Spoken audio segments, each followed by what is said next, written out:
Today is November 23rd, 2022, and my guest is journalist and author Monica Guzman. She is a senior fellow at Braver Angels, her latest book.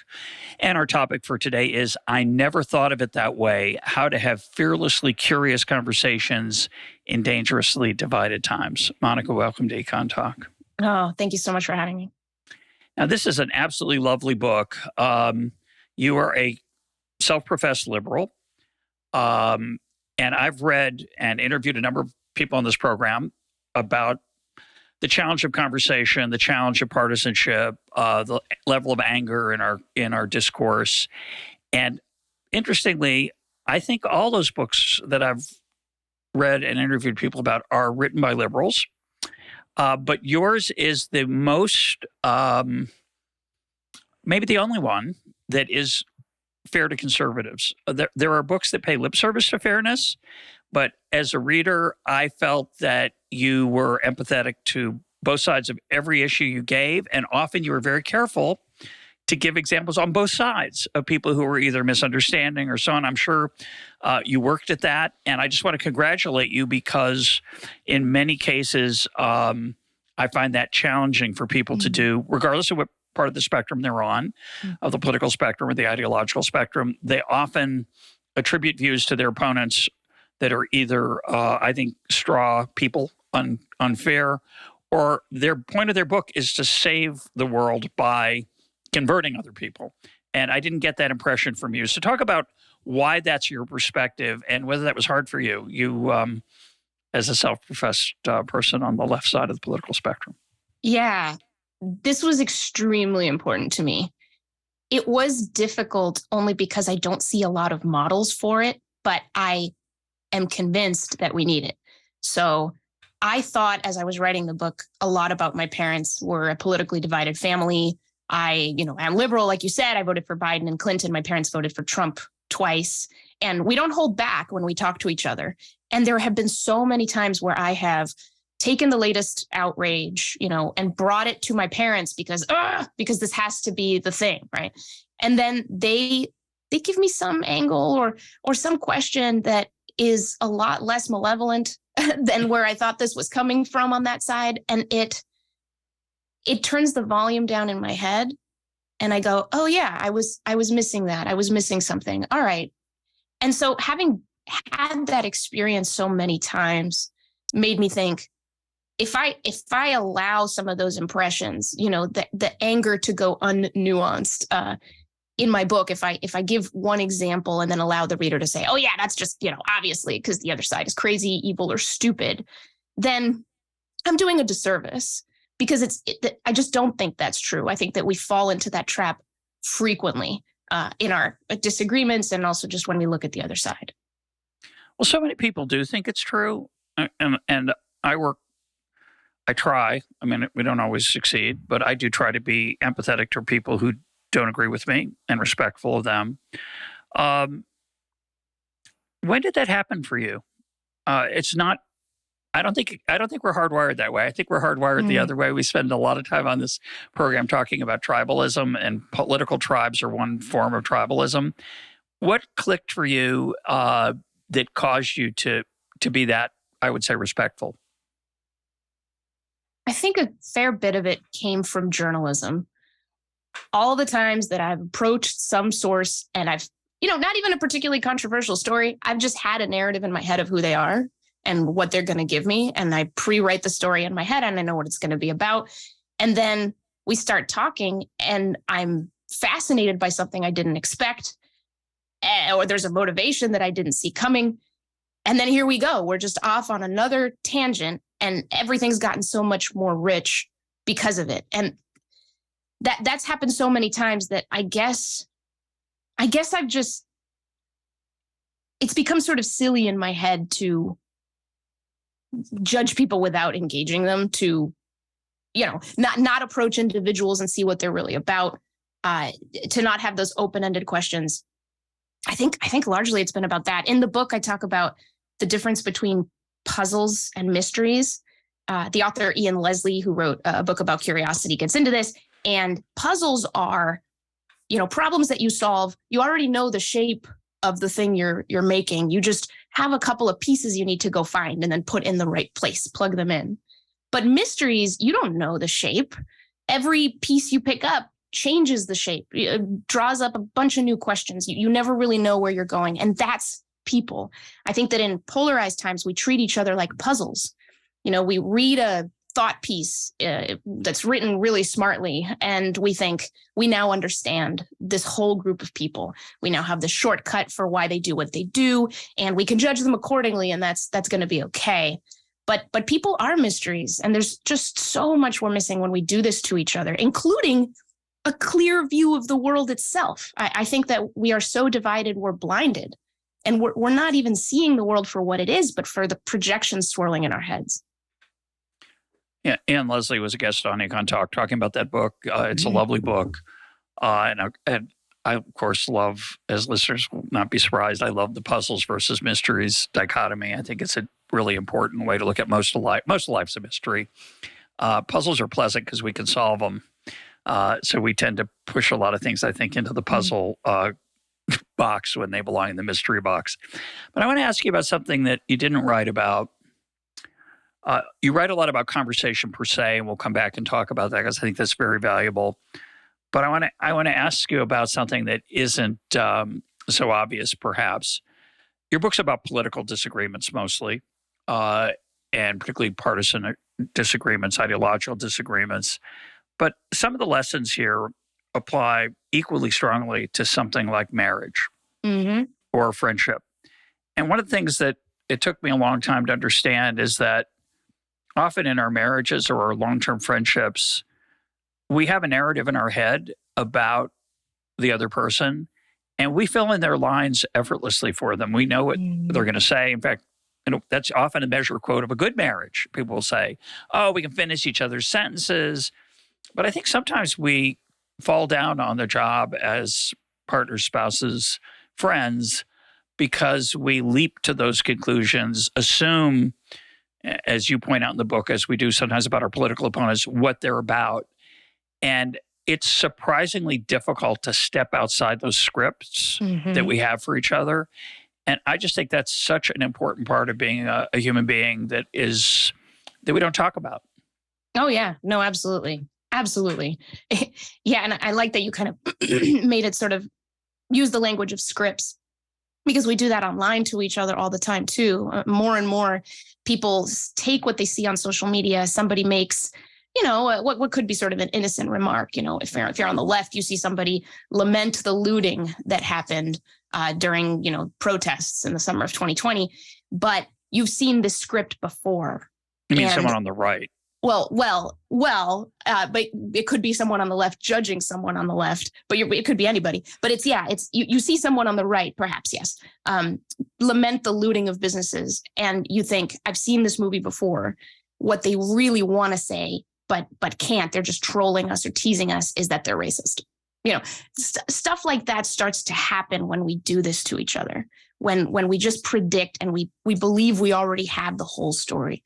And so, when we're engaging each other less and judging each other more, that's the swirl. We're going to keep swirling away from each other and keep getting more and more misinformed about each other. I find it interesting. We care a lot about facts and truth, but that doesn't seem to apply to the truth about people's perspectives. That's where it seems we don't obsess about truth. But I just think that's really killing us, because when people feel understood, that's when you can build trust. And without sufficient trust, we can't collectively search for truth. Instead, we'll have different groups of people finding their own truth and then fighting each other about it, developing their own different languages. And again, we sort of spin apart in this really unsustainable way. So I feel almost sometimes I feel like a traitor to journalism, because journalism is about truth. And I have so many conversations with people who are saying things I'm pretty darn sure are untrue, but I don't make the conversation about that. I don't sit there and try to convince them of something that they're not going to be convinced by in this conversation. Instead, I go behind the conversation about truth to the conversation about what's meaningful. Who are they? What led them to these beliefs? What are the concerns and hopes and fears that animate, right? And then what can I present about how I see those things? And how can our perspectives sort of intermingle and build trust and build the kind of connection where maybe someday something could cross that makes them see something in a different light or makes me see something in a different light. It's getting harder and harder to calibrate with each other in that way when we don't seem to prioritize making sure we get each other right. Yeah, and I think one of the other perspectives on this that makes it harder, one of the other facts about this is social media, where if I ever admit I was wrong or ever admit that I had an imperfect view of the other side, or I've come to believe something different, I get savaged. I recently tweeted something about Elon Musk and Twitter that I thought was pretty innocent. It's pretty stupid of me because the innocent part of it, whether it was stupid to tweet, I don't know. But I tweeted something about Elon Musk, and it didn't cross my mind that there's an enormous, this is the naive, stupid part. It didn't cross my mind that there are probably millions of people on Twitter, certainly hundreds of thousands, who don't like Elon Musk, period. And we're going to use my tweet to express that feeling. And I started getting these bizarre misinterpretations of what I've written with leaps of logic from what they claimed I'd said. And I thought, and I'd write politely back, not my point, not what I said.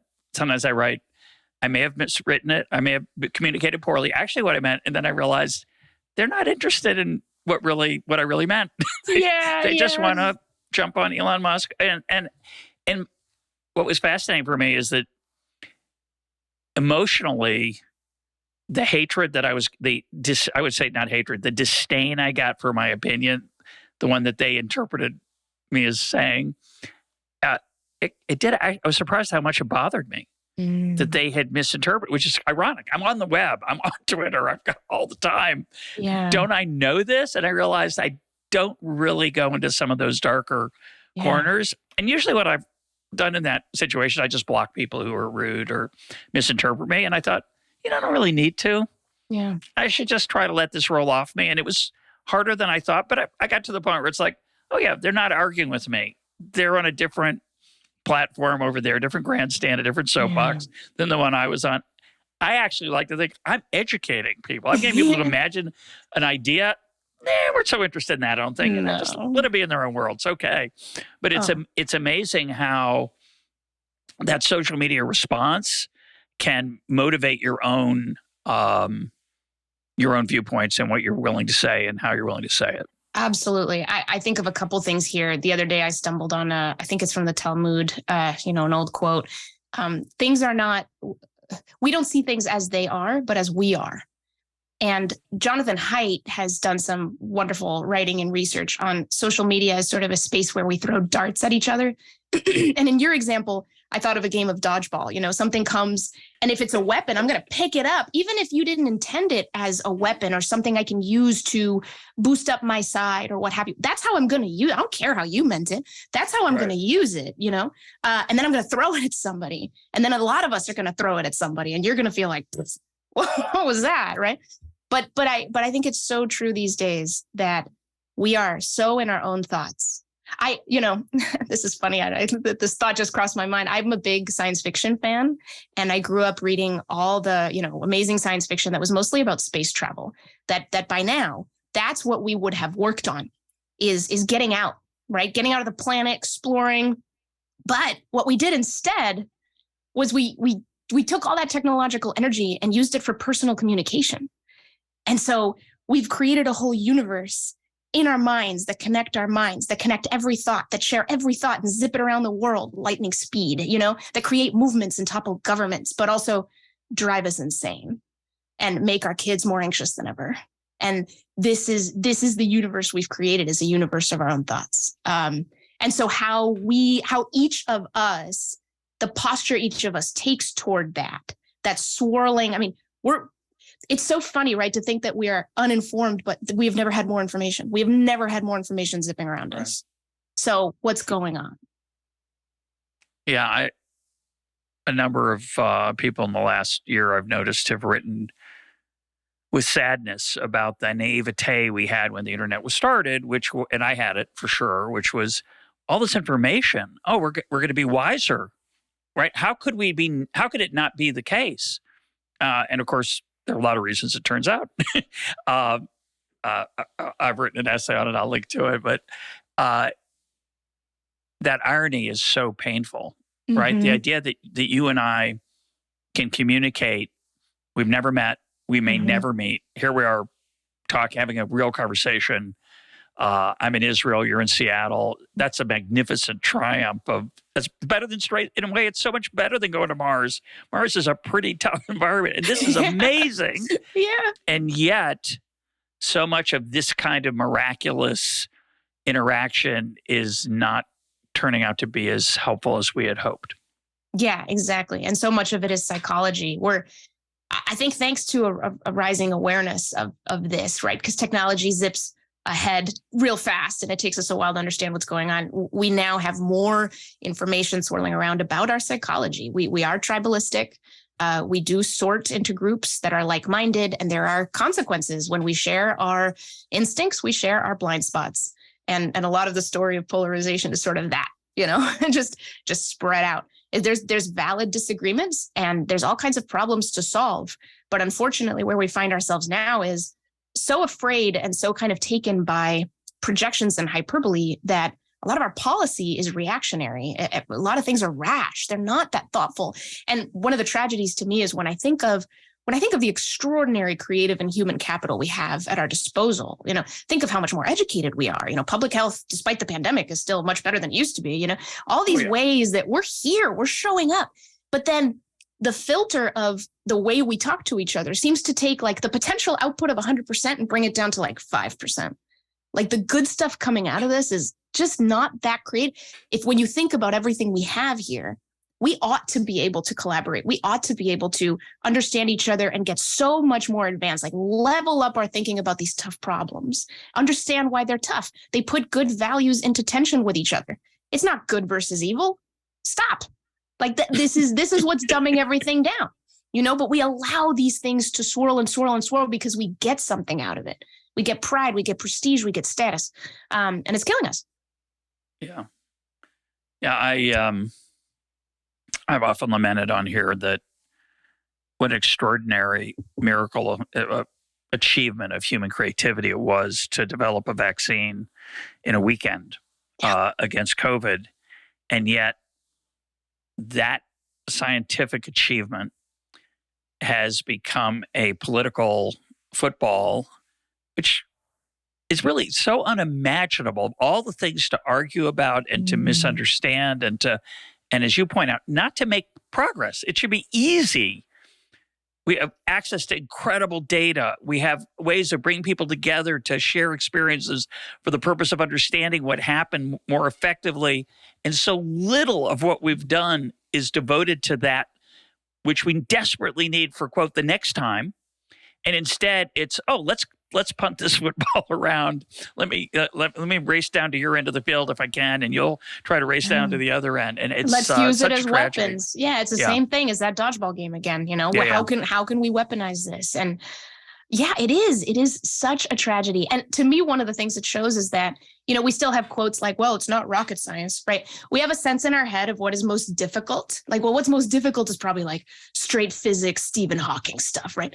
Yeah. I don't know. I think we're in a world where good, responsible human communication is the most difficult and critical skill there is. Because those doctors communicating about COVID knew their medicine.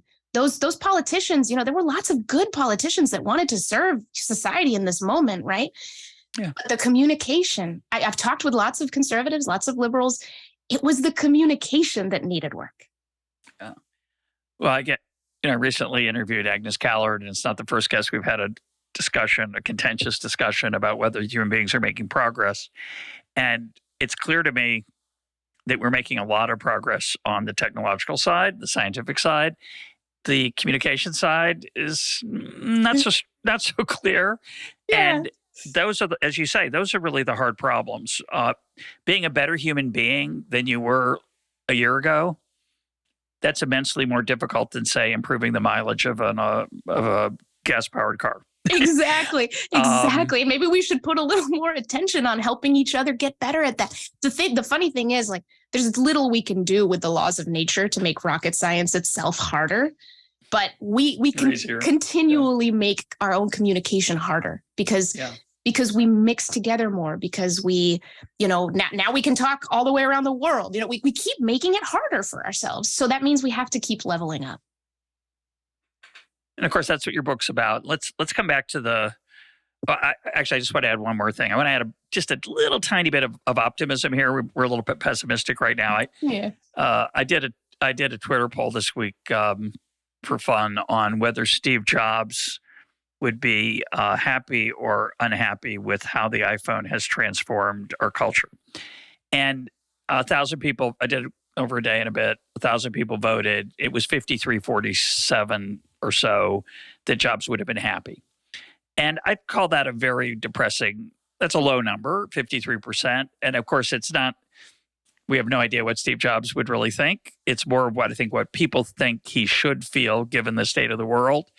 And one Twitter follower of mine wrote, I apologize, I don't remember who it was, said, it'll turn out okay. It may be horrible now, or there may be things you don't like now. And I have to admit that for myself, I'm happy there were smartphones in the world. I think it's a glorious thing, but I also see a lot of downside to it. But his point, which I think is the ideal, most optimistic you can be, is that it's new and we will develop norms to deal with it. Those norms, he didn't write this, I would just add this, maybe a norm will develop. As Jonathan Haidt, who you mentioned earlier, Jonathan Haidt said, there should be no smartphones in, I think he said, middle school. Maybe that norm will emerge. Maybe there'll be a norm that at dinner or at meals, we will all agree to put our smartphones away. These are personal things that we've sometimes done in our household or in other settings. Keeping the Jewish Sabbath, we put the phone away for 25 hours. Somehow, it's easy to do that. But the rest of the time, full use every minute, way too much screen time. And so that's my only bit of optimism. You want to react to that? Yeah, the optimism that norms will come. I think you're absolutely right. I think you're absolutely right about that. It's taken me a very long time with these technologies in every way that I've swirled in my personal life in and out of them to finally come to a stage where I feel like I'm in control. It took me a long time. Just this spring, I took social media and email off of my phone and thought it wouldn't last and I wouldn't be able to do it. I did it, Russ. And you know what? My life is infinitely better. And here we are. And I think it just, my husband likes talking about the power of simplicity on the other side of complexity, meaning like you've slogged, you've tried, you've struggled, and then you come to a simple solution that wasn't possible before because you still had too many loose threads that you had to kind of work out. So it took me about a decade, to find this balance. And I think you're right. I think that we will get there because we're having more of an open conversation where researchers are looking at the costs and we're asking ourselves what really we have always asked ourselves, which is let's make sure that we use technology and it does not use us. Yeah. So let's go to the topic of conversation. You did a remarkable thing in February of 2016. You, for 3 days, logged all of your conversations. Tell us what that meant. What do you mean by what did you actually do? How much detail and what was the point of that? And what did you learn? Yeah, I had a chart. I walked around with this chart, and every single exchange that I had, not digitally, it was only the in-person ones. Every single exchange that I had, I marked and coded in a bunch of different ways, like the duration of the exchange, whether it was like who it was with. I captured certain things. I think the start and the stop of every single conversation I had for 3 days. It was exhausting. And then at the end, I used it to ask myself questions about what do longer conversations make possible? What's happening with shorter conversations? What's happening with the relationship, of the people engaging in those exchanges? It was absolutely fascinating, and I was just so curious to test or just to observe myself. Like, when do those exchanges happen? I mean, I wrote down even like the hello to somebody just passing by. I wrote down everything. And it was really cool to see how many longer conversations I was having, 20 minutes or longer. They're fairly rare in our lives. They really are. And what came out of that, right? And it helped me realize that what comes out of conversations is so much more than the logical content of what you're talking about. We're not just robots teaching each other, informing each other. We're connecting. We're building bonds. We're building trust. We're feeling good. We're enjoying ourselves. And so I rated it on enjoyment. I rated it on how much it seemed to have strengthened a relationship among the people engaging in the conversation, things like that. And oh man. And yeah, it's like, it's been sort of a lifelong, it goes back for me, this obsession with conversation. It is such a sophisticated, extraordinary skill that we all have. And we don't really stop and appreciate that. All the little micro decisions that we make based on someone's gesture, how they respond, whether they're sitting there silent, who knows, right? We're trying to exchange meaning. And it's an amazing thing that we know how to do. And it's made it so much possible, but it can also destroy us, right? When we don't use it, when we limit our tool set. And anyway, so yeah, conversation is an extraordinarily powerful medium. It's the most powerful platform there is. Do you ever think how strange it is that we don't, at least I didn't, and I don't know anyone who does, teach their children how to have a conversation? Mm-hmm. That you say it's this amazing tool we have. It's a tool that we developed through experience, but very little self-reflection and almost no instruction. Your book is an attempt to provide that instruction, and it's full of practical suggestions. Mm-hmm. But don't you think that's bizarre? It is. It is. And honestly, I think one of the only reasons we're even talking about conversation is because technology came around and sort of splintered it into all these little pieces. And we're sort of seeing the consequences of conversation being splintered and engaging a conversation in places where it wasn't really designed. We didn't evolve to do this. And so now we're going back to the roots and going, what even is this? And what do we lose when we're changing the ways we can have it, changing with the ways we can engage? But yeah, we don't, I don't think that we teach each other how to do it because we haven't had to. I just don't think we've had to. And we have evolved instinctively so many sophisticated ways to read and have radar on at conversations, to work on the emotional level and the informative level and the safety level of our own security when we're in a conversation, and persuasion and debate. And like all those things seem to be so automatic, and we haven't had to stop and dismantle them and dissect them and see how it all works and comes together.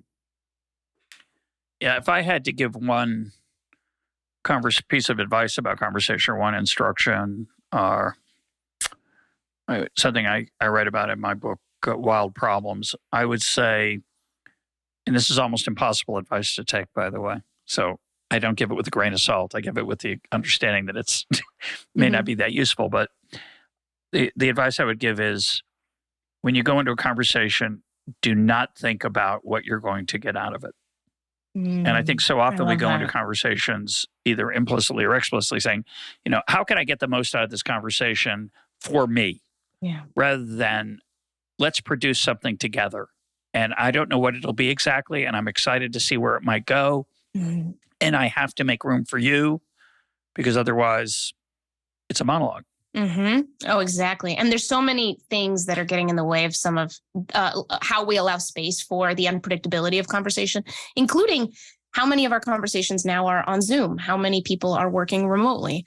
When you work remotely, you get together on a Zoom, right? And you have to have an agenda to structure how you move through things. And so you get accustomed to agendas, to predictability.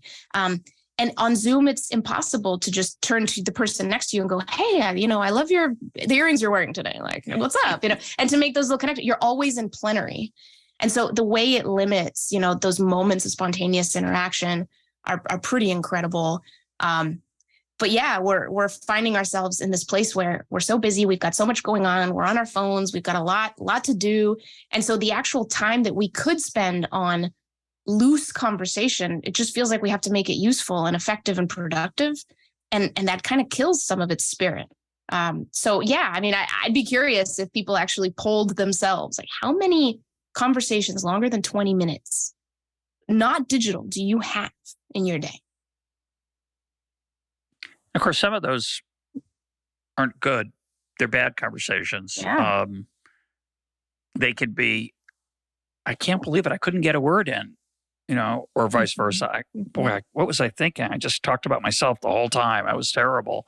And you leave that conversation empty and feeling that you missed an opportunity. Living in Israel, people linger over meals longer here than they do in the United States, in my experience. Might not be accurate, but that's my assessment. And it's not uncommon for people to have a 2-hour meal, which is, I think, somewhat uncommon in the United States on average.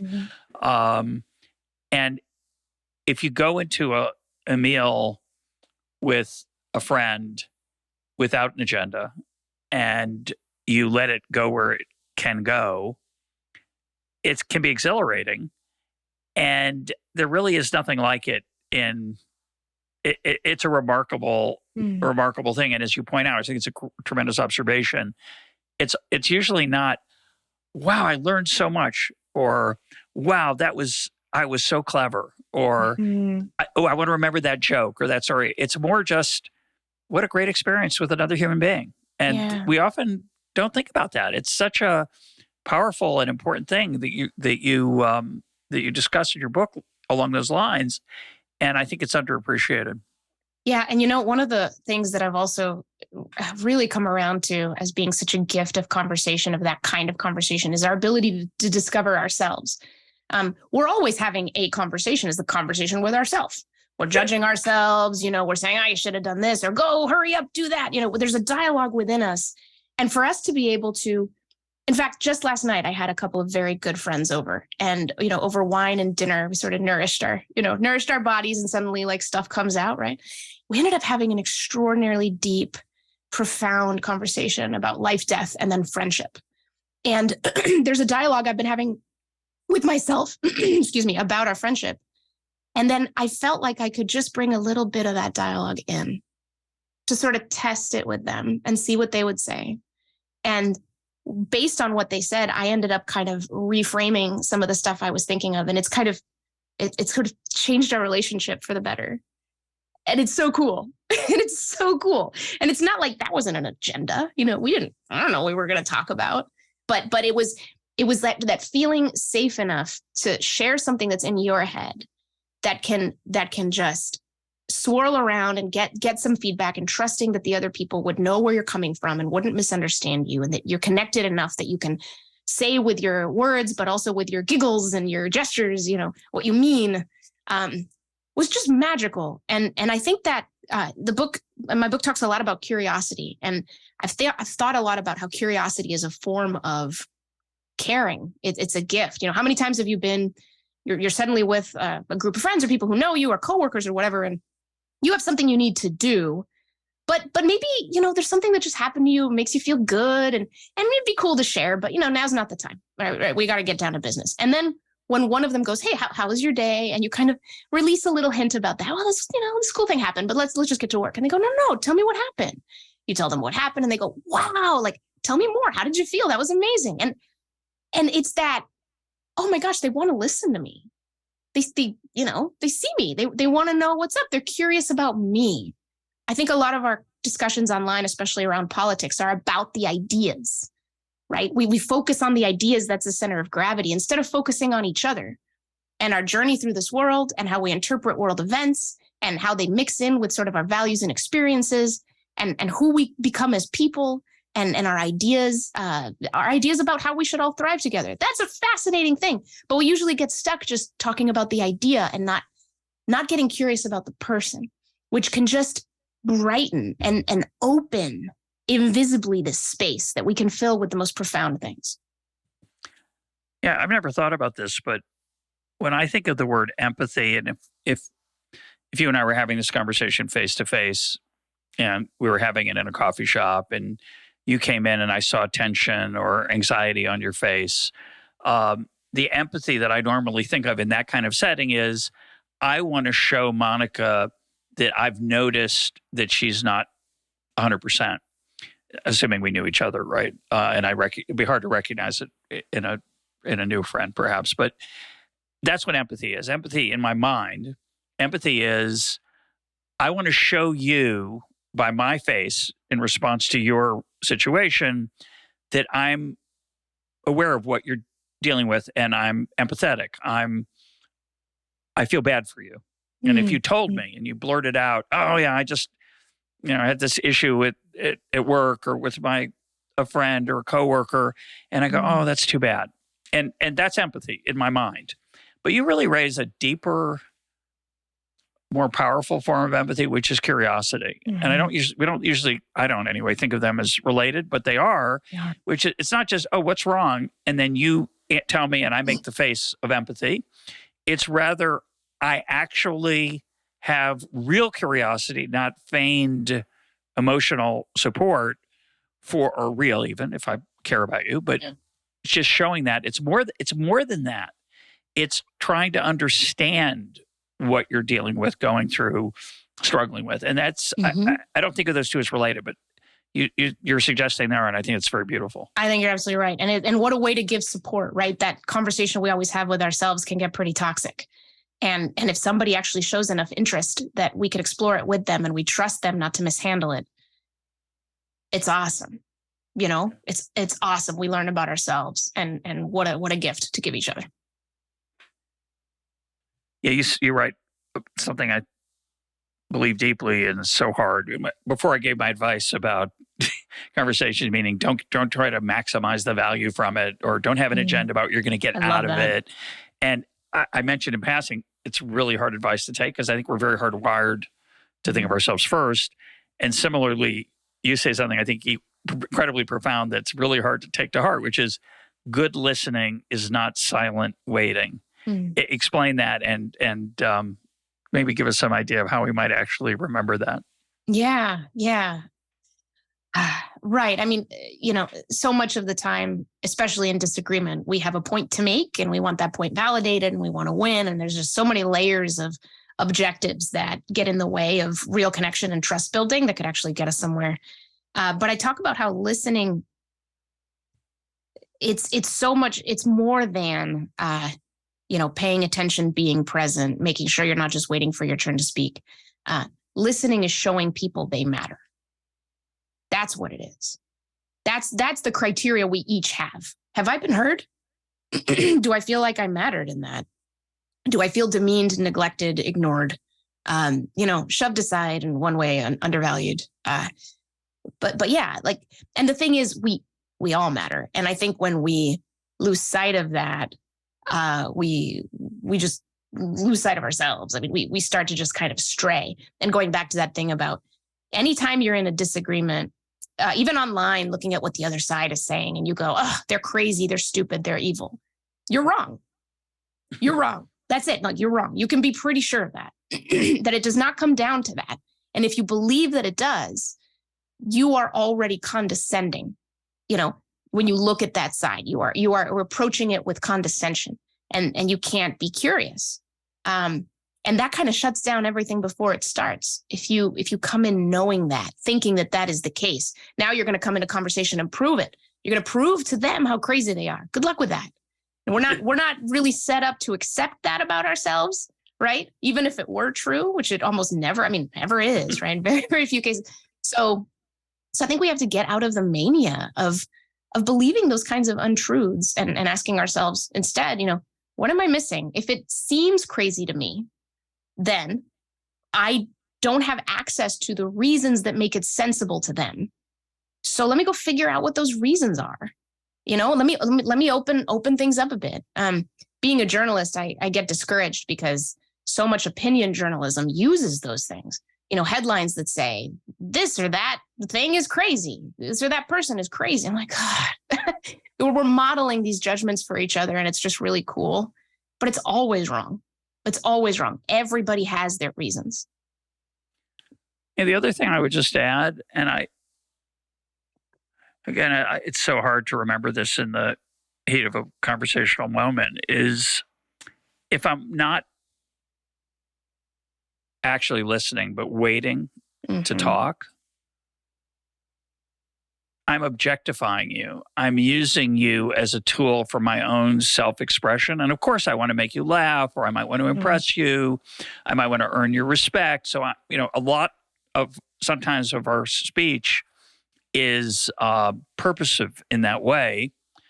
But you're suggesting there's a different purpose, which is just noticing the other person and treating them with deep respect, the same respect you'd want to receive from someone else. Yeah. And it's, if we objectify people that way as tools for our own self-expression or self-confidence, we've missed a tremendous human opportunity. Yeah. And we're just working on our own projection again. We here we are, have access to another person, a source of external truth, and we're not wondering about it. We're not going to figure out what that actually is. It makes me think of, what folks on Twitter did to you with your Elon Musk tweet, right? Imagine if all those people had said, do you mean this or this, Russ? Right, yeah. Question of clarification. I work at Braver Angels, which is an amazing large nonprofit working on depolarizing America. And in our own culture internally, we, somebody proposes something and then we leave the space open for questions of clarification. So before people give comments, that's what we do. Wait, what did you mean? And so we each kind of query our own way that we heard what was said. And then if there's something where we're like, what? That's when we ask. And the way that clears things up, right? And it models, we're trying to get you right before we use what you say. Before we dissect and judge it, let's make sure we know what you mean. And so imagine like the revolution, right? If people on social media ask questions of clarification before jumping on any reaction to what is being said. Yeah, actually, that Steve Jobs poll, somebody tweeted back at me how I was doing for the 1,000th time. I was indulging in technological determinism. And I thought, I don't know what that is, but evidently I do it a lot, which is a little bit alarming. And I simply wrote back, I don't know what that is. Can you explain? And a wonderful moment on Twitter, and there are many, by the way. I'm a big fan of Twitter, and it's when it's done well. He wrote back, "Are you serious?" And he meant it as an actual question. And he said something like, "Are you serious? I mean that. You really don't know what it is?" And I said, "No, I don't." And I didn't feel like using Google. Obviously, I could have found out. Sure. But this person was accusing me of something that was a real habit in his mind of my discourse. And we had a clarification moment. And I said, "I don't know. I am serious. I don't know what it is." And he explained what it was. And, other people chimed in. We had an actual conversation on Twitter. And it was a rare moment. That's great. My friend Angel Eduardo talks about how social media is the boss level of discourse, gamer speak. And it really is. It's not that great conversations can't happen on social media. It's that all the ways that we communicate goodwill, when we do have our full toolbox of communication at hand, gestures and giggles and tone and everything, you have to translate that into words somehow or over time. The fact that he could say, "Are you serious?" and you didn't read it as an affront, right? Because that's what on social media, we tend to read things in sort of a mean voice, even if it wasn't spoken that way. So to get past that, you need to build a bit of a connection, or you need to use your words. No, I really mean it. I don't mean that in a mean way.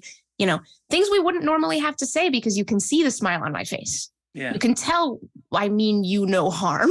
You can tell I'm not trying to use what you say. I'm just trying to understand you. Yeah. Talk about your bus trip, which is a big part of the book. We haven't got to yet. You took a group of people in Seattle, which tends to vote very much in a blue way, to Oregon, to a county where it was the polar opposite. It was a red county. Why did you do that? It was a crazy idea. Mm-hmm. And how did it turn out?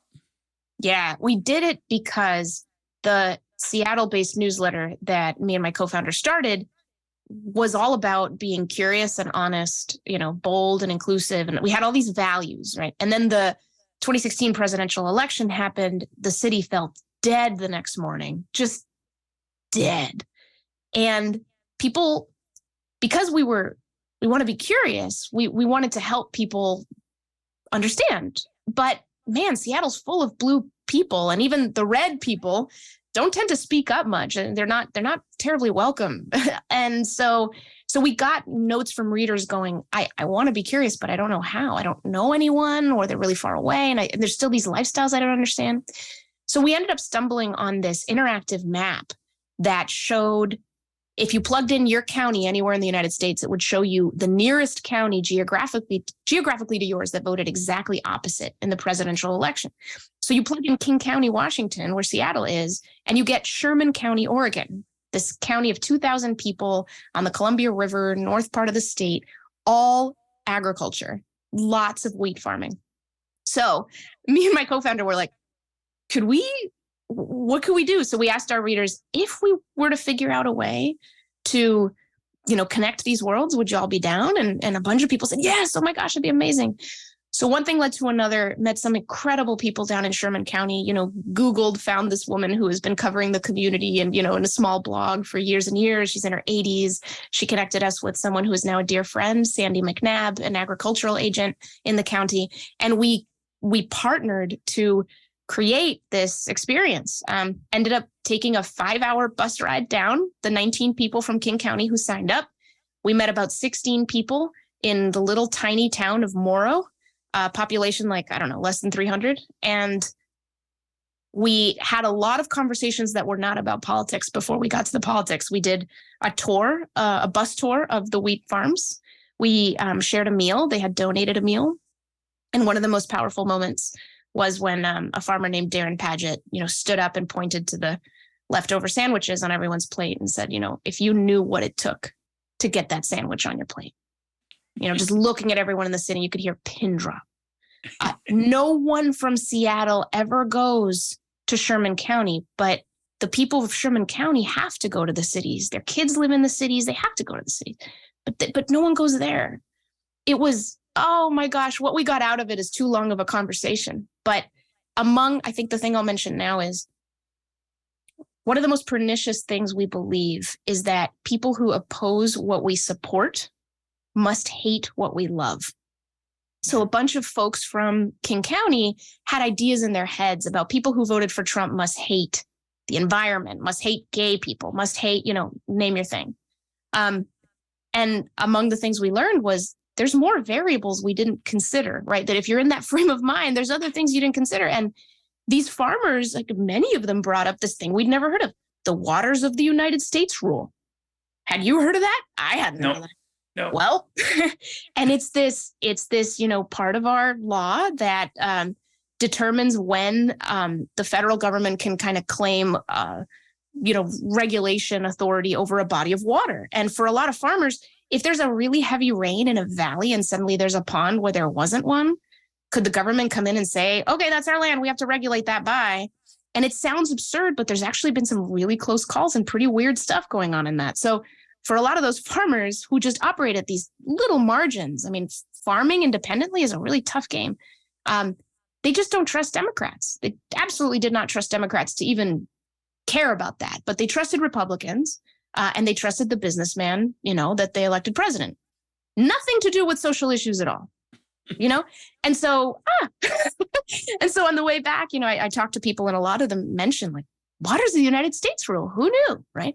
So that's an example. I think it's a really powerful example of when we don't get close, when we try to solve these mysteries from a distance, we don't see what we're missing. Things that can take us away from this idea, this false idea that people are crazy or evil or stupid, and closer to an idea that they have their own reasons. And our media is not going to give us all those, right? Sometimes we have to check the reality. We have to go and talk to people ourselves. And that's one of the things I think is the most important thing we can do for our democracy is get curious about each other with each other, not by sitting down on a Sunday and reading a bunch of statistics or some narrative that some expert has created. There's no expert on you and there's no expert on me. I'm the expert on me. Talk to me. Talk to me. That's beautiful. There's an idea that if you want to lose weight, tell your friends you're on a diet, so that kind of way of holding yourself accountable. When they put out the cookies and you're eating the fourth one, it gets harder to take the fifth one. That would be the argument. writing this book put pressure on you to be a better conversationalist and a better listener and a more tolerant political interactor with your parents or with your friends? Or has it kind of just always been pretty easy for you for a while? Has the book itself forced you to do anything? You realize, oh my gosh, I'm the author of this book. I better not fill in the blank. I definitely feel, in public spaces, I sort of feel that pressure, like, oh, I better display these skills, right? Yeah. But to add a little complicating nugget to that, I was in North Carolina doing a book talk and meeting with the Braver Angels Alliance there. We have chapters all over the country. It's really great. But my husband was saying, as we were coming home from the book talk, he said, I almost raised a hand, Monica, and asked you a question that would have been pretty challenging. I was like, what? And he's like, well, I was going to say, I've been there for a lot of your conversations with your parents. And he goes, and you don't do anything of what you tell people to do in your book. And that's like, he was exaggerating, right? There's a lot of things we do. We acknowledge each other's good points, et cetera. But here's the thing is, like, with me and my parents, there is so much trust that we call each other names. We can yell at each other about some of these political issues. We've built up that resilience where we don't have to kind of guard, and take careful steps, right? But do that with someone with whom you don't have that built up and you don't have that trust and you're just beginning, and it's not going to work, right? So a lot of the tactics are about that. But I think it's important to say that, the reason I wrote this book about curiosity, and I think it's important for our political moment, is not because I think we need to talk everything to death or because understanding is the end goal. The end goal is persuasion. The end goal absolutely is persuasion. We need a society where we can mix our ideas generously and the best ideas actually win. We can say, I want my ideas to win, but guess what? You're not a genius. I mean, maybe, but no one person has all these answers. Sorry. I don't care how educated you are, how intelligent you think you are. The best answers have to come out of communion of ideas with each other and presented generously and interacting well. That's the society we want. But when there's too little trust and too little connecting us across difference and too little approaching each other to check ourselves and our projections of each other, we can't do that. Persuasion breaks. And I think that's where we are. We're out there trying to persuade, but we haven't worked to build the trust that's been lost. And so it's all just making it worse, right? So it's less about, to me, it's less about kind of using these tactics as the end goal, right? That this is the only way to have conversations. I think we're in a kind of adolescence with our discourse because we've just leveled things up so profoundly with our technology and with our access and everything we're discovering about each other's individual self and identity. And we didn't even talk about that, right? So because of all of that, we're kind of back to this adolescence, and it's awkward and we're mad and everyone feels misunderstood. And so we need to work our way through that, right? So that we can get an even stronger, mightier democracy and society that can thrive and can lead and can be amazing. So that's it. It's like these tactics are about let's get there. Let's rediscover that or discover it anew, right? Because we're always trying to be a more perfect union. Cool. This is, I think, what it's going to take. This kind of humility. And I can't wait for the day where, we can have around Thanksgiving dinner the kinds of wild political conversations where it doesn't feel like you're cutting to the bone with every single thing you say, right? Where we've built up that resilience with each other and we know there's love at the foundation and we're learning. So I have to subscribe to your viewpoint. I'm the president of a college that believes in fearless, open inquiry. Shalem College in Jerusalem. Typically, our classes are 25 students or fewer, and many of them are organized around great books. Not all of them, but many of them are. So there are students who will be reading the Iliad or the Odyssey or Shakespeare or the Quran or the Old Testament or the Talmud or a work of Western history. And I believe very much, as you just beautifully articulated, that on something that in theory has little emotional baggage, say what is really happening in the Iliad or what Homer may have meant in the Odyssey or what the significance of that is for your daily life or one's daily life or the country we live in. Those are arguments that when we have them, knowledge emerges. It isn't taught. The knowledge is not taught. I don't believe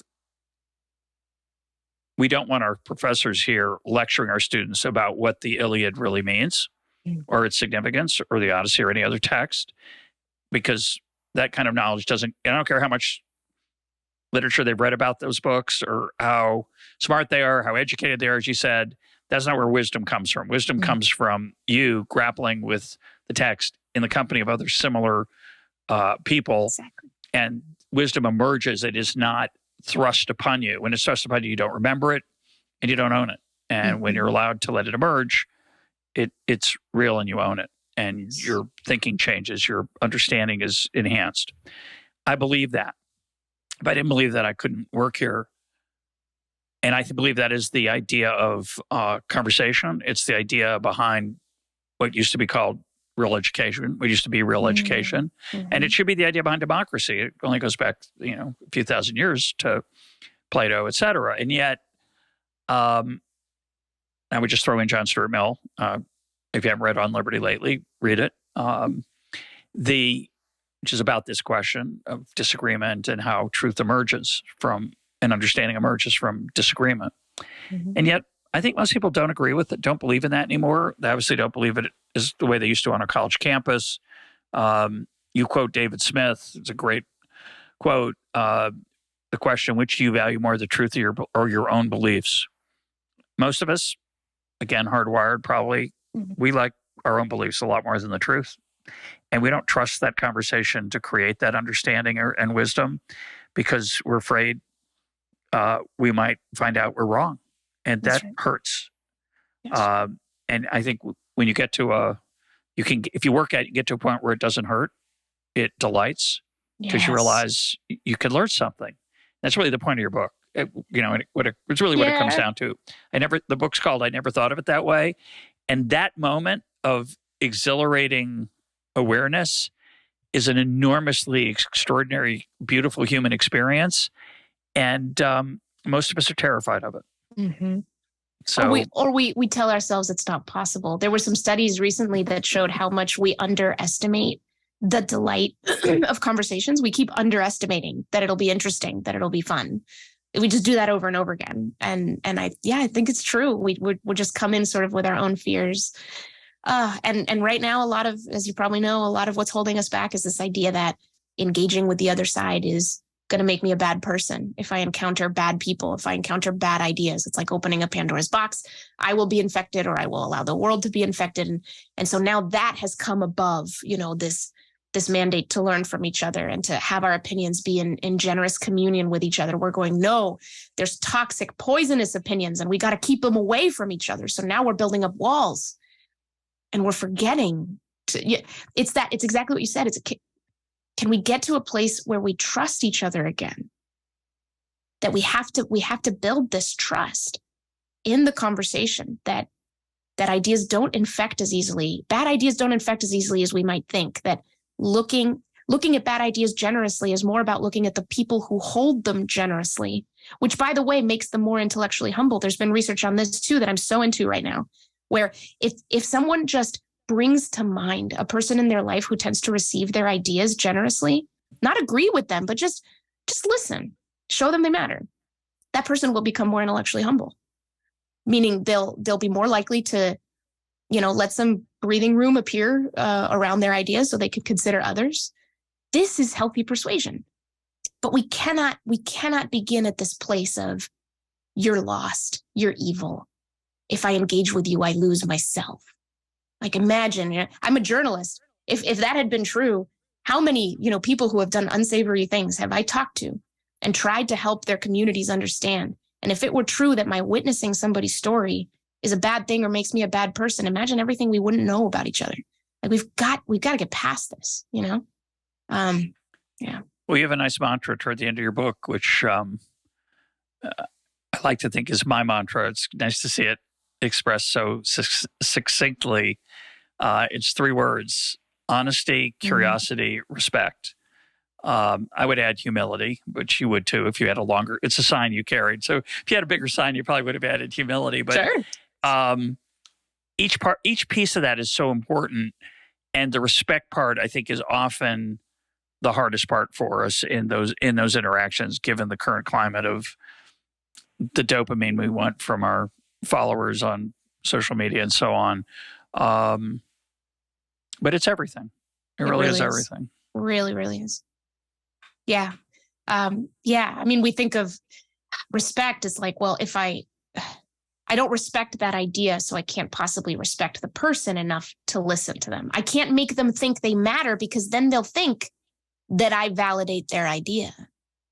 And what will people say about me? Will I actually create new harm in the world? And by the way, it's worth saying these insecurities are very understandable. The adolescence we're going through now is not just about technology and communications platforms. It's about the norms that are being shaken up. It's about the new knowledge that is coming in. It's about more things being put into tension that we're just not used to. While the world is going through all kinds of crises, it really is shaking our faith in all kinds of things that we used to just take for granted. And so that's tough. That's going to be hard. We're going to get scared. We're going to wonder if we need to just do something different. And we're going to wonder if this democratic ideal of conversation and open-mindedness, maybe that's wrong. Like, I think some people are honestly in that space, and not because they don't like everything it's given us, but because they're afraid it's leading us somewhere dark if we're not more vigilant. What does more vigilance mean? And to me, more vigilance is it's not leaning away, it's leaning in even further. It's right to the thing that scares you most. And I know that sounds counterintuitive, but I don't see another way out. It's easy to forget that that the other side is as self-righteous as you are. And if they have all the authority, that world's going to be just as bad as the one you think you're in now. It's actually a lot worse. So monopoly for the right side is really bad. It's democracy and competition among ideas that creates good outcomes. And it's hard to trust that process, right? Yeah. And I think one of the challenges of democracy in the United States right now is the loss of trust that the other side will play fairly. And therefore, when you're in power, you have to do everything you can to get your side as far ahead so that when they come in, they won't be able to catch up. And that's a lack of respect, obviously, and not going to turn out well. It's really going to turn out very dark. It's going to be a very dark outcome, in my view. Let's close with the reaction your book has received, if you can share it. Mm-hmm. You live in Seattle. We've talked about Seattle has a certain, on average, mindset and perspective on the political policy space. Are people, do they like your book, or is it too both? Is there too much both sidesism for a lot of people that you are respectful of the other side, that you do imagine that you could be wrong? You're talking to me, it's like, yeah, go, that's right. Yeah. But I think probably a lot of people who find that, not just they don't agree with it, they find it offensive. Are you getting any of that reaction? I am getting some of that reaction. And honestly, that's the thing I'm most curious about right now. I'm finding myself obsessed with that reaction. So for example, I saw a review from a woman who said, she wrote this book, I guess, before Roe v. Wade was overturned, which makes sense because, there's no way that she would support engaging with the other side when the other side doesn't support your humanity, doesn't support your rights. Clearly that's a step too far. She didn't address that. So, and if she had, she would have agreed with me that that's a big fat red line. And, as soon as we can say that they don't respect our humanity, clearly the only way to maintain our dignity and self-respect is to not engage. But that's not what I would say at all. But that is one of the criticisms. I anticipated a lot more of this type of reaction of, she's an apologist. She just wants us to come to the middle. She wants us to moderate our views. Not at all. Not at all. We need open-mindedness all across the spectrum, y'all. It's no good for us just in the middle. That's silly. But I understand where this comes from. But the most encouraging thing to me, honestly, I thought this was going to be a lot louder than it is I've been on conservative podcasts. I went on Glenn Beck. It was a fascinating conversation with Glenn. I've been on liberal podcasts. I've been on libertarian podcasts. I mean, these are, partisan groups who feel at war, but see that this is important. See that the ideas here are important. See that there have to be ways that individual people take up the reins here, that we don't just wait for politicians to figure it out or media to figure it out. I think a lot of people are in that place. And that's just not going to be useful. The other barrier that I get too is, I remember I was on this very, very liberal podcast, this group, the Daily Coast podcast, Progressives Online. And there was this tension building up and a lot of, just kind of scrunched faces. And finally I said, you don't have to talk to a Nazi tomorrow. And there was this just tension relieving laughter. Oh, thank God. Doesn't want us to talk to Nazi tomorrow. No, but I think when we come into things so afraid, we tend to think of the absolute straw manning. We think of the worst possible thing and we argue from there. You want me to talk to the devil? That's what you want? Let me tell you all the ways that's terrible. Right. But we can't begin there. We can't begin there. There's no way. You make, to quote John Powell, there's a pastor who came to a brilliant man named John Powell at the Othering and Belonging Institute who said, John, are you asking me to bridge with the devil? And John said, maybe don't start there. Don't start with the devil. Do the shorter bridges, do the smaller bridges. And then he says, and after a while of doing those shorter bridges, you may ask yourself who you're calling the devil. And that's what I think it is we, of course we have these monsters in our heads and we're afraid. And it may seem like that's what I want you to do. I want you to put yourself in the presence of a monster and be hurt. Why would anyone want that? And it's also worth saying each of us absolutely has our own calculation. Nobody can tell you or force you to be in a conversation you're not ready for, you don't feel comfortable in. There's plenty of political disagreements that amount to a rejection of your own identity. I get that. I feel that. That's a lot harder. And that's on you. But you don't have to go to that. Talk to your friend who agrees with you on everything but one thing and have the conversation about that. Or don't even have a conversation with a person. Have the conversation with yourself, get more curious. And next time that you read an article that is all about a perspective on the other side of yours, ask yourself as you read it, what is the deep down honest concern that this person is trying to communicate? Make sure that you don't vilify that person as you read them. Listen to them generously. Even that will make a difference. So these are small steps. There's not talk to a Nazi tomorrow. No one's got to do that. We're good. I think in your trip to Oregon, if I remember correctly, you started off with people talking about their families. What was the opening conversation your about? Your favorite childhood memory. We had people talk to each other about your favorite childhood memory so that they humanized each other before they got into opinion versus opinion. And I don't think the devil has one. So, if you are in the presence of the devil and you try that and they can't come up with a childhood memory, then you probably should back away. But in most other human situations, everybody had a mom. Mm-hmm. It's or had a bad one, or had a childhood trauma, which would be the other way to go. What's your favorite, not favorite, but what's your least favorite moment as a child? We all have wonderful and challenging memories of our childhood. Not me, actually. My mom, I have none. No challenging ones. My mom is and was a saint when I was young.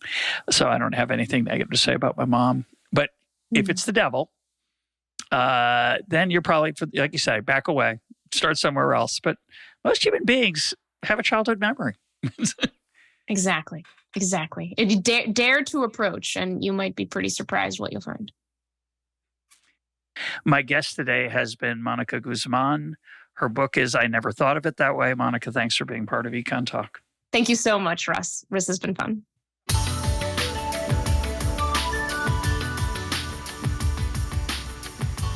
This is EconTalk, part of the Library of Economics and Liberty. For more EconTalk, go to econtalk.org, where you can also comment on today's podcast and find links and readings related to today's conversation. The sound engineer for EconTalk is Rich Goyette. I'm your host, Russ Roberts. Thanks for listening. Talk to you on Monday.